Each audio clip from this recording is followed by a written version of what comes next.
Vicente de Carvalho. Razões para acreditar. Pastor lava os pés do gay. Mãe de santo, ateu e outros que sofrem um preconceito dos evangélicos.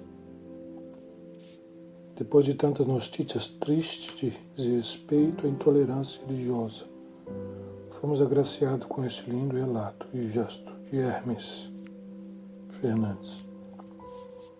Na última sexta-feira, recebemos em nossa igreja uma equipe jornalística da Rede Globo de televisão.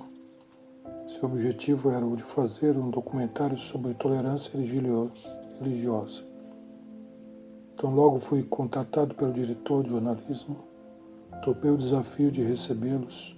Segundo ele, o que teria chamado a atenção para a reina era sua proposta de coexistência harmoniosa com qualquer religião ou segmento social. Justamente no momento em que o país parece ver o limiar de uma guerra nada santa, protagonizada por grupos evangélicos extremistas, considerei que esta poderia ser uma oportunidade de ouro para mostrar o outro lado. Nem todos pautam seu discurso no ódio, no preconceito, no moralismo radical. Sempre ouvi que, se tratando de TV, uma imagem fala mais do que 1000 palavras.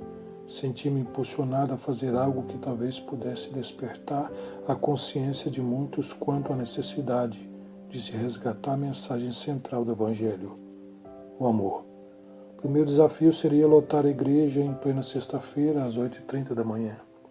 Para a surpresa de muitos, nosso povo atendeu o nosso convite em cima da hora, lotando as dependências da Reina no Engenho Novo, bairro do subúrbio carioca. Convidei algumas pessoas para que representassem segmentos sociais que têm sido vítimas de intolerância, não apenas por partes das igrejas, mas também por partes da própria sociedade. Após algumas canções de louvor e a administração de uma palavra, ambas registradas pela câmera da TV, pedi que essas pessoas subissem ao púlpito, entre elas alguém representando a comunidade LGTB, outra representando os cultos afros, ambas vestidas a caráter, uma portadora de necessidades especiais, um negro, uma boliviana que foi explorada no país, um sociólogo que professava o ateísmo e uma bióloga representando a ciência. Pus-me de joelhos com uma bacia cheia de água, comecei a lavar e beijar seus pés, rogando que nos perdoassem por toda a discriminação sofrida. Na plateia, lágrimas da presença de Deus eram nítidas entre nós. Era como se o abismo profundo que nos separasse fosse finalmente transposto. A cerimônia de lava-pés foi sucedida por uma entrevista com perguntas polêmicas sobre a postura que a igreja evangélica tem adotado para com aqueles segmentos. Deixei a igreja com aquela sensação de missão cumprida. Antes, porém, postei as fotos registradas com meu smartphone em meu perfil no Face. Ao chegar em casa, qual foi minha surpresa ao me deparar com a reação de muitos? Fui julgado e execrado, chamado de herege e liberal, e outros adjetivos que prefiro não postar aqui. Ninguém se sentiu ofendido ao ver me ajoelhada aos pés de uma pastora, de uma portadora de necessidades especiais, nem mesmo aos pés de um ateu que converteu-se ao Senhor. Mas ver-me de joelho aos pés de uma mãe de santo e de um transexual parecia inadmissível. Houve quem dissesse que eu havia me ajoelhado diante de Satanás. Fui bombardeado de perguntas do tipo: você devolveria a gentileza e visitaria um terreno de candomblé? Você participaria de uma cerimônia no centro de Umbanda? Você trataria pregar numa igreja gay? Teria coragem de ir a uma parada gay? Disseram até que lavar os pés daquela gente significava concordar e endossar suas crenças e valores. Segundo alguns, em vez de lavar os pés, eu deveria adverti-los quanto ao fato de estarem a caminho, inferno, caso não se convertam à fé cristã. Devo confessar que tais reações me deixaram profundamente triste e difícil. É difícil acreditar que esses irmãos, se insistem em chamar dessa maneira, estejam lendo a mesma Bíblia que eu. A primeira cerimônia de lavar os pés foi protagonizada por Jesus. O texto bíblico diz que antes da Páscoa, sabendo que já estava chegada a sua hora de passar deste mundo para o Pai, como havia amado os seus que estavam no mundo, amou-os até o fim. Portanto, que o moveu a desnudar-se e ante o olhar escandalizado dos discípulos e a lavar os pés, feito um serviçal qualquer, não foi outra coisa a não ser o amor.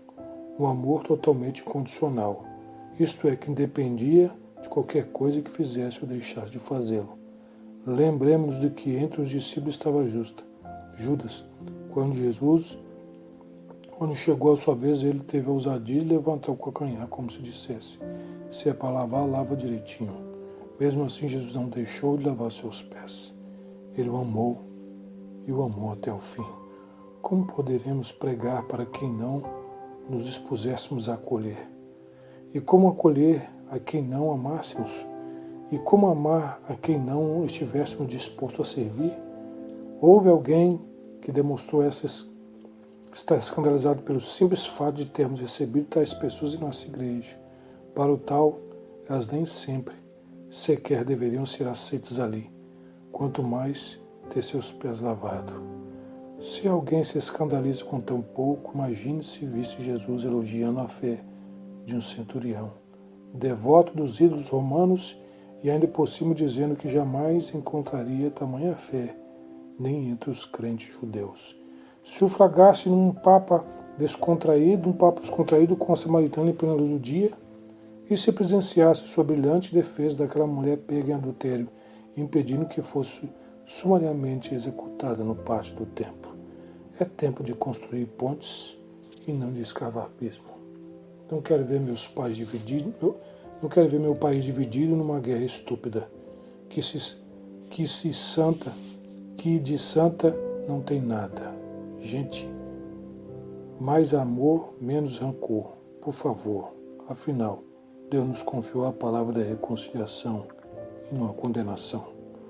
O mesmo Espírito que agiu através de Martin Luther King nos Estados Unidos e de Mandela na África do Sul, impedindo que o seu país se mantivessem divididos pela segregação, está persuadindo homens e mulheres a emprestar seus lábios para destilar sua graça e amor. Felizmente, há entre nós muitos que escolhem julgar, discriminar, odiar, mas ainda há tantos outros que, constrangidos pelo exemplo de Cristo, escolhem amar e amar até o fim.